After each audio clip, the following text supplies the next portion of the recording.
Hello, everyone, and welcome to Lamplighter. My guest today is Valerie Sterret, who had a near-death experience due to a car accident and experienced a profound sense of consuming love and a sense of home, which she now taps in through music. Valerie, could you tell us a little bit? Could you tell us about your near-death experience and the lessons you've learned? Sure.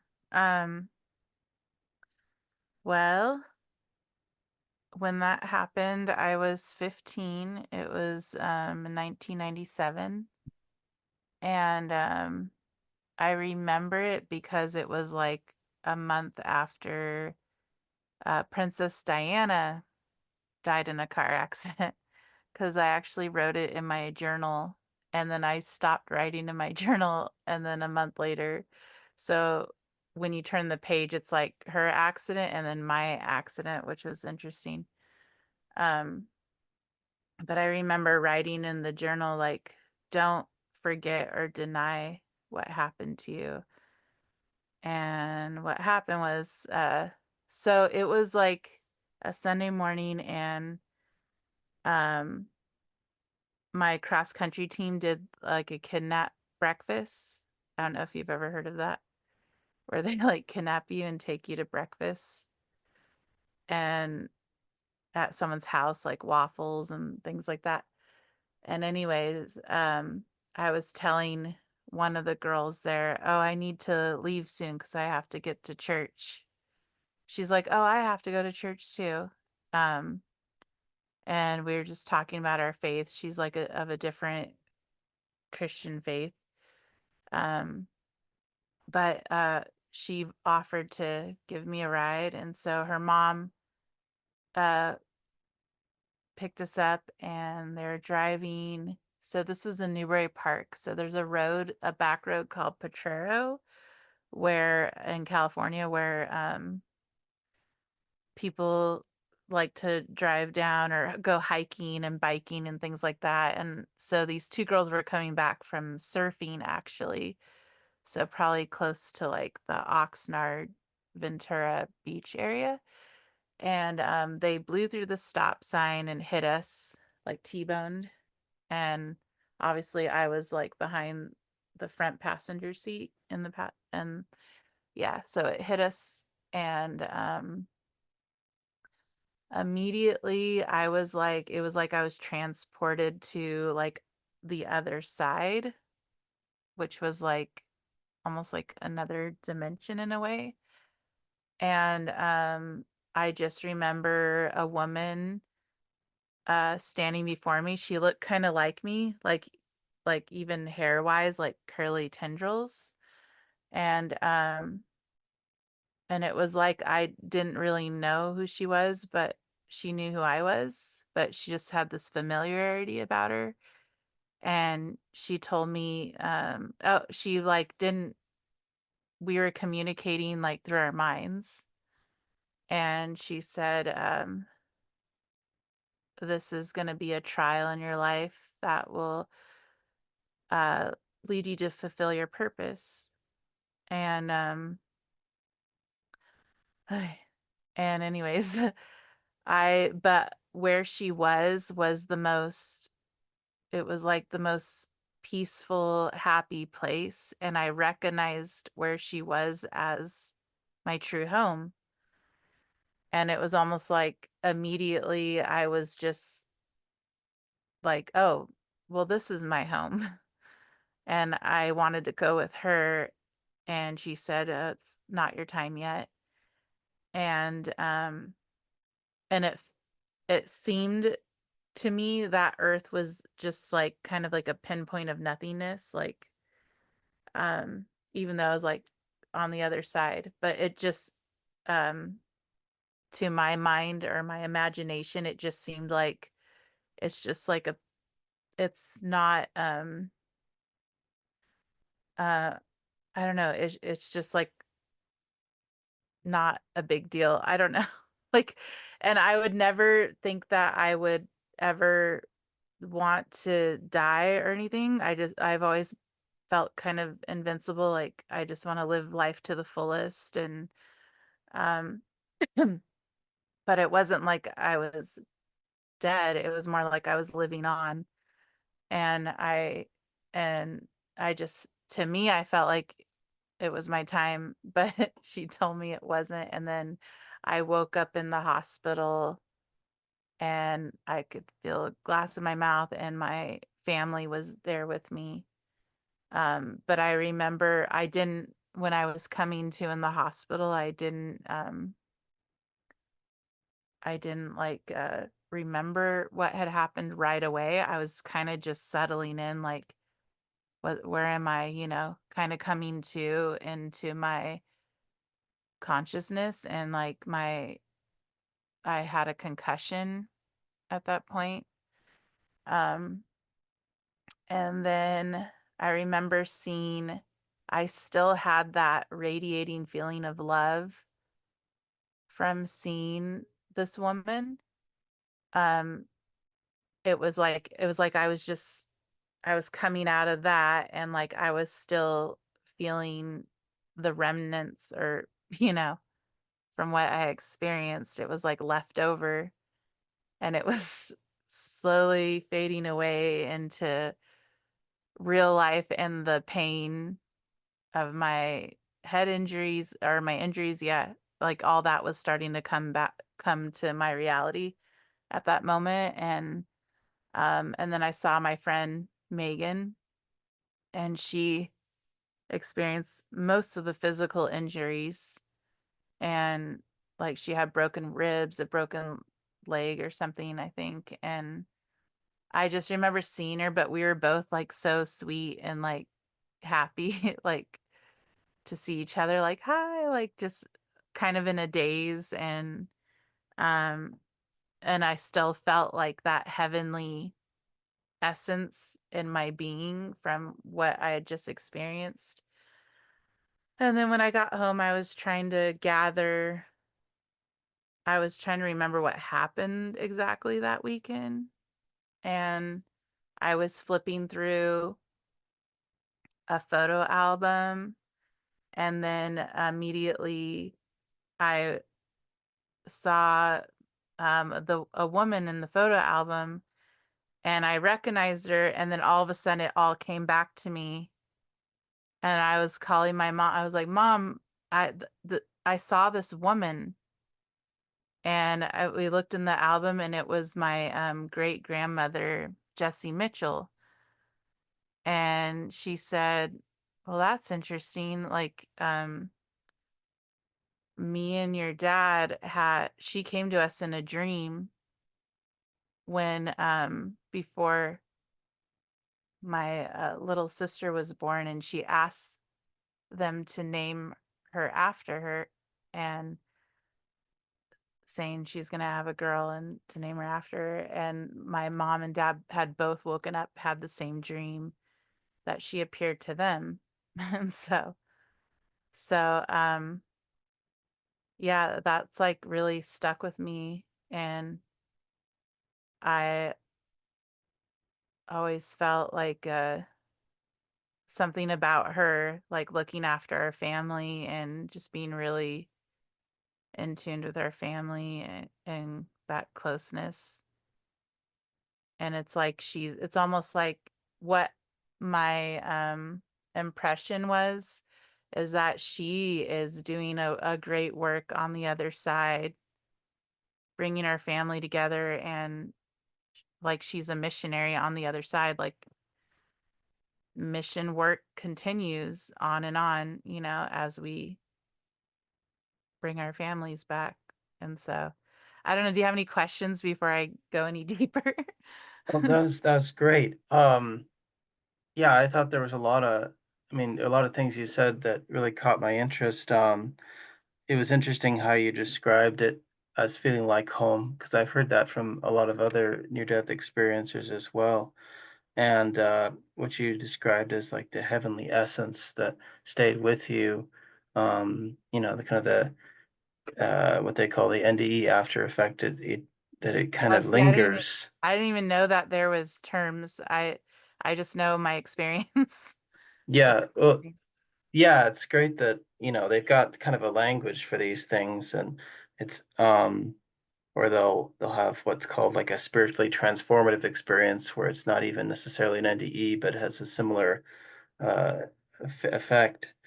Um, so I know you talked in other interviews where you described that it was really difficult to transition from that peaceful, that loving feeling that you had back into this world.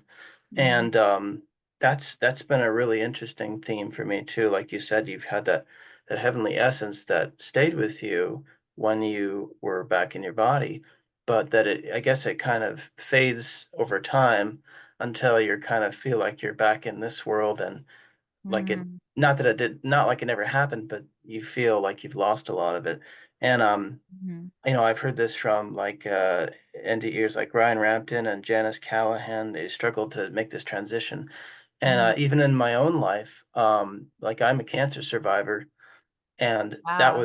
that was a what they would call an STE for me, a spiritually transformative experience. I didn't die. I didn't have an out of body experience, but uh, I did feel what you might call the thinning of the veil, the Mhm. the very deep peace and closeness, and coming out of the hospital was a really difficult transition because I had to reframe so much of how I think about the world and about myself, and I really wanted to keep that peace so much so that I would Yes, same. physically, yeah, yeah, I would even physically slow down my body to try to just Mhm. feel stillness inside. I've done that too. Like Really? yeah, I've done this thing where I lay my head back and then I go into the closest I can get to it is to have a surreal, it's like a, what is it called?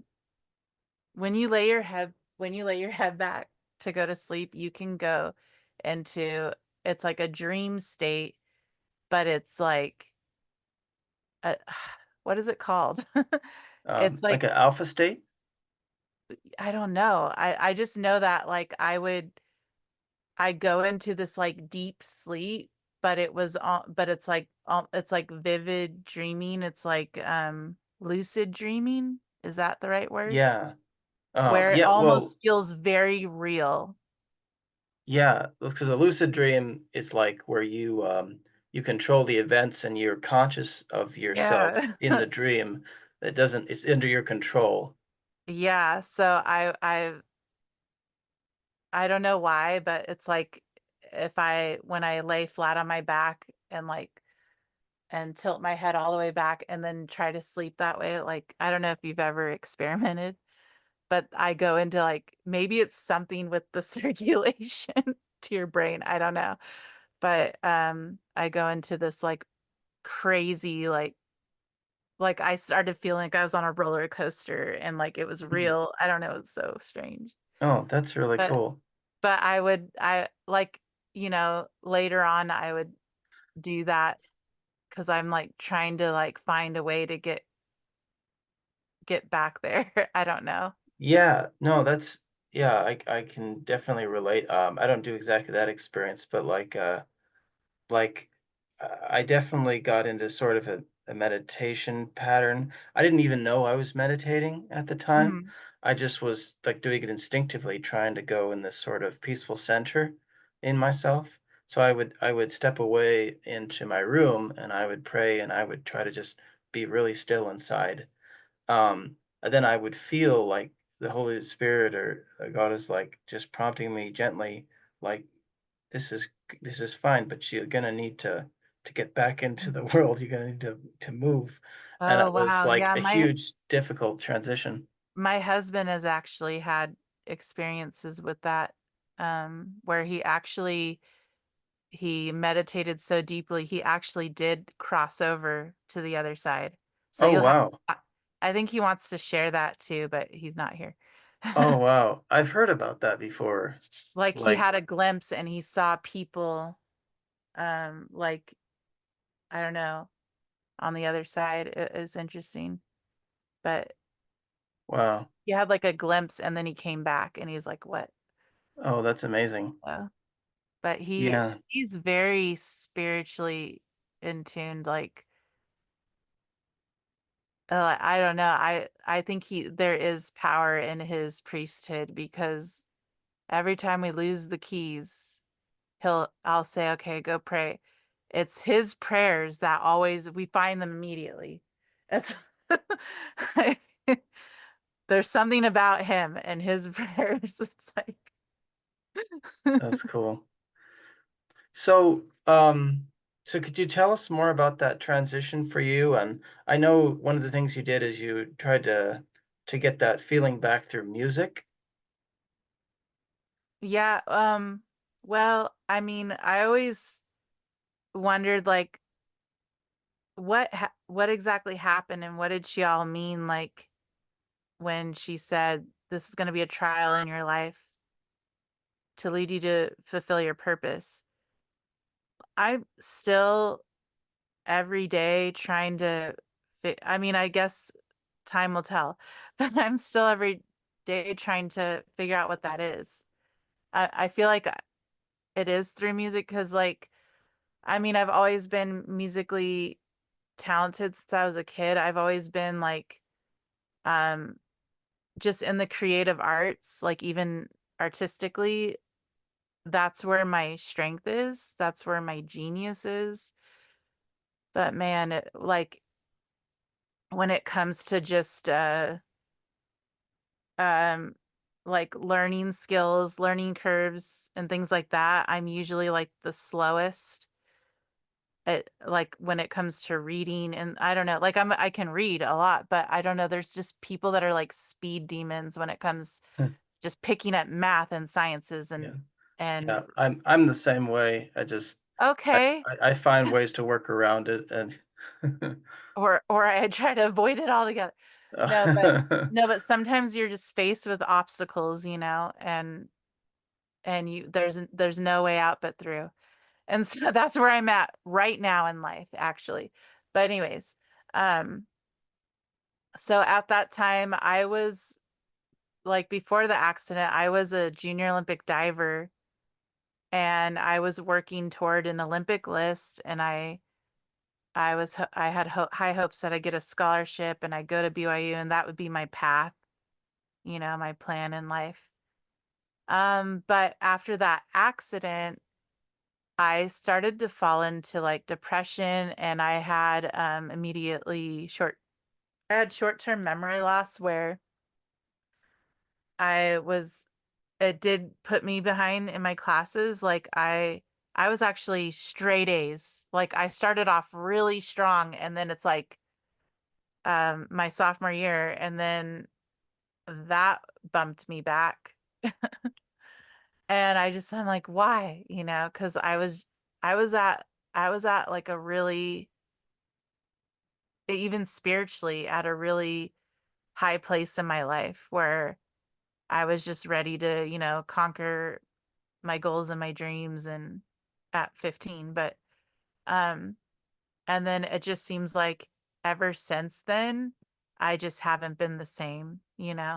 And I'm still young. I was still young and developing as a teenager.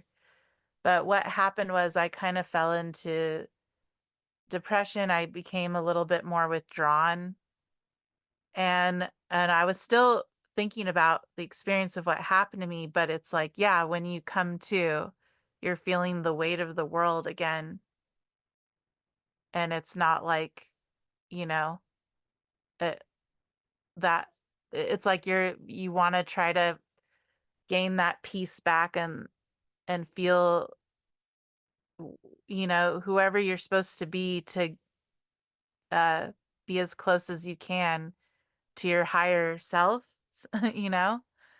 And so I was being bullied at school a lot and I actually became kind of a loner because I was trying a lot of the kids in high school had already formed their friends from like grade school, but my parents had us at a grade school, but then in Thousand Oaks, but then had me go to a high school in Newbury Park. So then it's like I had to make friends all over again. and I really struggled to fit in. And um and so what was funny enough was that I was getting pushed out of most of the groups, and a lot of them were Christian, but then the Gothic theater group welcomed me in with open arms. Like it was just interesting because like it's almost opposite the way it should have been, you know, Yeah. like Christians should be Christian, and it felt almost like those friends in the theater groups were just more Christ-like to me in a way. Um so then when I found my friends or my group, I was just more influenced musically, and I would lock myself in choir rooms and rooms that had pianos, and I would just play my heart out and put all my feeling into music. And I felt like that was it's like certain things that I guess put your mind in that state. I think my sister told me what it was called. It's like there's like a state of mind. Um there's a name for it. But it's when I'm playing piano or when I'm swimming or when I'm diving or whatever. I feel the closest spiritually in a way. Or Kind when of I'm like you're embraced with it nature. in the zone, or like where it shifts you to like a more spiritual state, or Yeah, like your higher yeah, self or something. And you just feel better all around, yeah, and you feel or that in sense of peace. flow. Yeah, I think they call it in flow. Yeah. in flow. There's all kinds of things that you can um think of in terms, but yeah, I so then yeah, I just got more involved into my music, and I didn't actually start my singer-songwriting until after the military. But yeah, by the way, I ended up joining the army because I kind of lost my path of like the scholarship. I had to take a year off because I had that injury, the head injury, and my sense of balance was off. And so I just got more immersed into my piano writing, my compositions. And then I, once I got to my last year of high school, I decided to join the army because I don't know, I felt like, well, maybe this could lead me to great opportunities or something and help me in my lost life right now. It kind of made me more lost, but I was the girl in the army who I would kind of find ways to get out of the soldier duties and do more the arts. So I got involved into the theaters there, and I got involved I was in the USA Express band where I toured over the Middle East. Like I served my time as a soldier after post 9/11, and then I went back to raise morale for the soldiers, and I did that through my music. And I just remember like the soldiers that were out there in harsh conditions and bombs going off constantly. They were just so grateful for us to serve them in that way, raise their morale through music. And that was just like probably the most one of the most rewarding experiences in my life, like musically. And so it made me want to get more into it and use music to help people. And then I kind of took in and sheltered like women that were DV victims or that were dealing with drug addiction or drinking. I would take them under my wing into my garage/studio of my parents' home, and I'd be like, let's make music and I'd write music with them, write songs.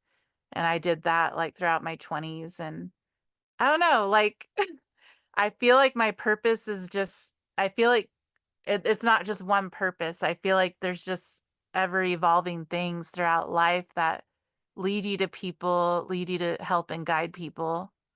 And there was a couple of people when I was in the military, um, and my first band I was in, that I joined, there was a guitarist there who, so once we started gigging, he noticed that I didn't drink, and he's like he offered to buy me a drink. I'm like, oh no, I don't drink. I'm sorry.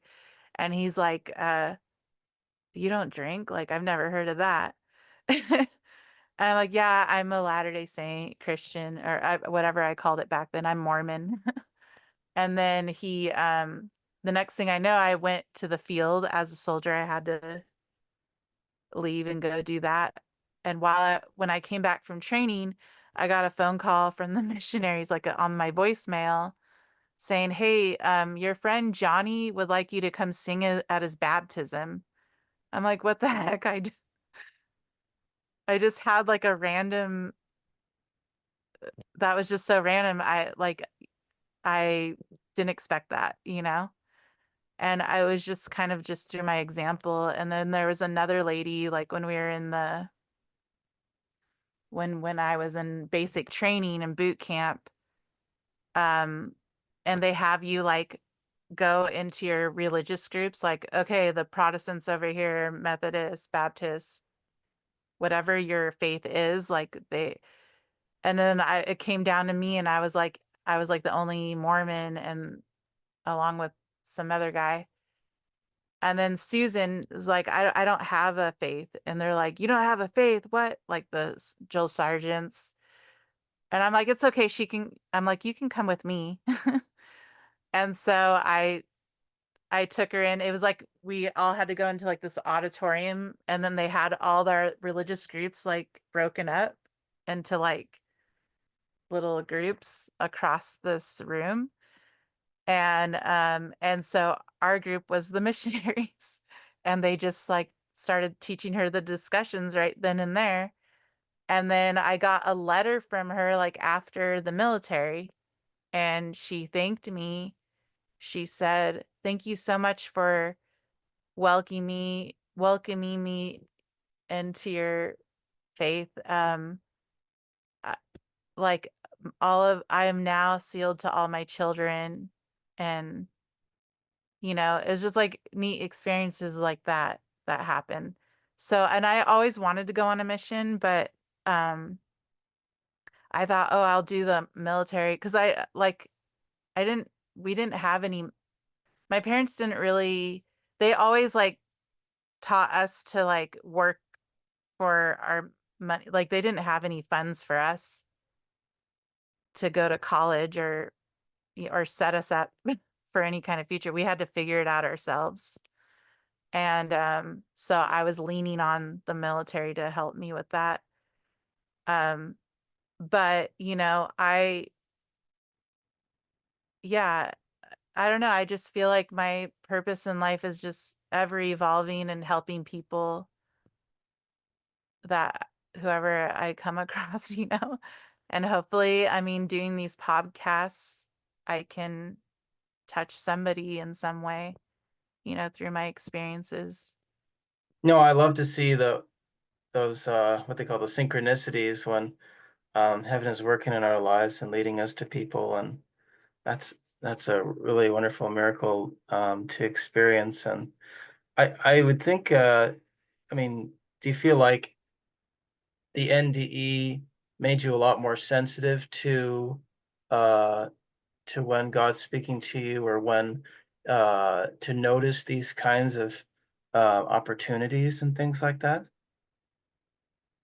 Yeah, I mean, so what it did for me was, um, I mean, not just that, but my faith in the gospel, in the Latter-day Saint Church of Jesus Christ. it really grounded me there. And because every now and then, I don't know if you believe in signs, but something would come up where it was like, where that's speaking directly to me, you know? So Yeah. I don't know if that's from the NDE. I just know that the NDE confirms to me a lot of things. And like it's more confirmation. To me, it's evidence to help maybe non-believers because um I mean, just like with when meeting my great grandmother Jessie and knowing the type of person she was and how families are important, it's important that we are together, and like, and to know that when you pass on, you're going to be greeted by a family member, you know, that like it just instills in me like the importance and why the church has temples to bring families together and things like that. So, um, but as far as like the NDE experience, I mean, I reflect back on it and I know that I'm here for a reason because it's like I can't die. Okay, so all right. Now we have my kitty. That's all right. I just after going through something like that, um, over time it will start to fade, from your memory. It's like you become further away from that. You become distant from that experience, but you want to try to cling on to it as much as you can. So you just find it in ways of whatever makes you happiest and you chase that feeling. Like this kitty. She's like a piece of heaven. So anything that is a piece of heaven to you, that's what you embrace because I mean, you're not going to be able to take with you. You only take your experiences and the people you love, as the closest that you have, and and whatever truly makes you happy. So that's kind of like, where I found myself, immersing myself into my music and using that to help others, opening my home to, DV victims and people struggling, drug addictions, because there's a lot of that. That's what keeps you here. That's like earthly, worldly things that keep us stuck. And so I've just found myself um, just trying to overcome most of the temptations and the things of this world that keeps you stuck here.